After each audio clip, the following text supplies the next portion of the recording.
Babacar John, je suis chargé de projet à Endalit Afrique francophone. L'objectif de cet atelier, c'est de disséminer les informations contenues dans les guides simplifiés des rapports ITIE de 2020 et de 2021. Aussi, pourquoi? Parce que les rapports ITIE sont connus par leur caractère volumineux et technique, qui rend difficile la compréhension et l'appropriation des informations, surtout pour les communautés. C'est la raison pour laquelle Endalit Afrique francophone, avec son partenaire Oxfam, on continue à simplifier les guides des rapports ITIE pour que ces informations soient plus accessibles aux communautés et au large public. Et aussi, on a traduit les guides en capsules vidéo, en langue locale, que ce soit en Wolof, en Serer, en français, en Malinké et en Diola.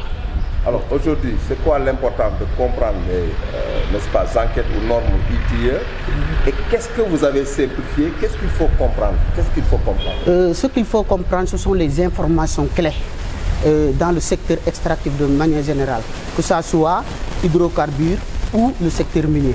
Parce qu'il y a des paiements, que ce soit des paiements sociaux volontaires et des paiements sociaux obligatoires dans les régions qui abritent les industries extractives.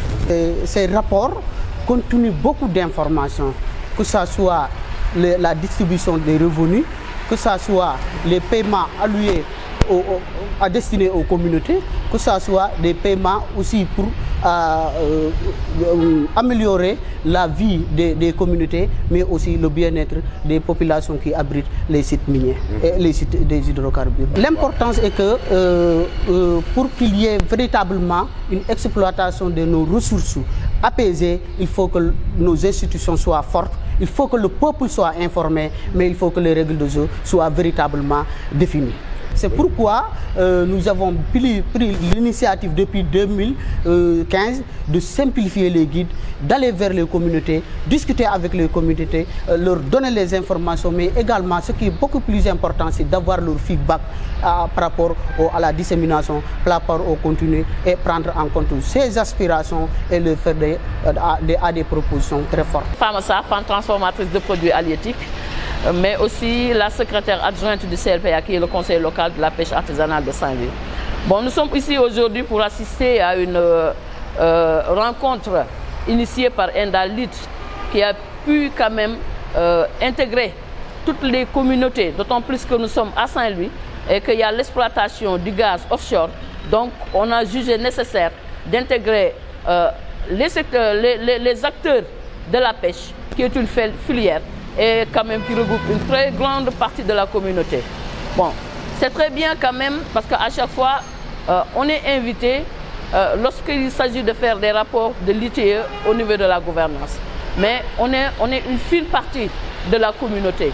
Donc, ce que nous remercions aujourd'hui Endalit, c'est de faire cette fora, mais aussi d'intégrer toutes les communautés, parce qu'il y a lieu quand même de faire des restitutions, mais il y a aussi lieu de simplifier. Parce que quand on parle de guide de l'ITIE, il y a beaucoup de choses qui sont trop techniques dont les communautés n'arrivent pas quand même à comprendre. Maintenant, quand il s'agit de le faire sur d'autres langues, que ce soit le Wolof, le Malinké ou bien, chacun dans sa partie où il se trouve pourra quand même utiliser cette guide, mais savoir qu'est-ce qui est dit à l'intérieur. Parce qu'on parle d'exploitation.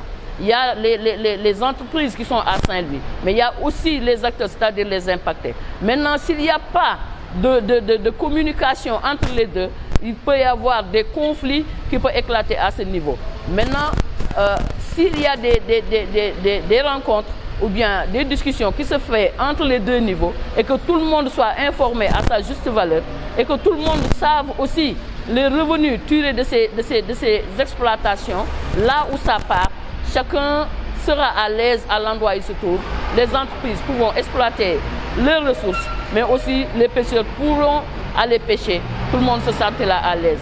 Et je crois que c'est l'initiative. Votre compréhension de ces questions peut éviter certains conflits. Bien sûr, bien sûr. Parce qu'aujourd'hui, si on parle de l'exploitation du gaz offshore et que le pêcheur qui est quand même un impacté n'a pas été informé, il peut y avoir des malentendus entre les deux. Donc, il faut toujours informer ça sera mieux pour toutes les deux parties.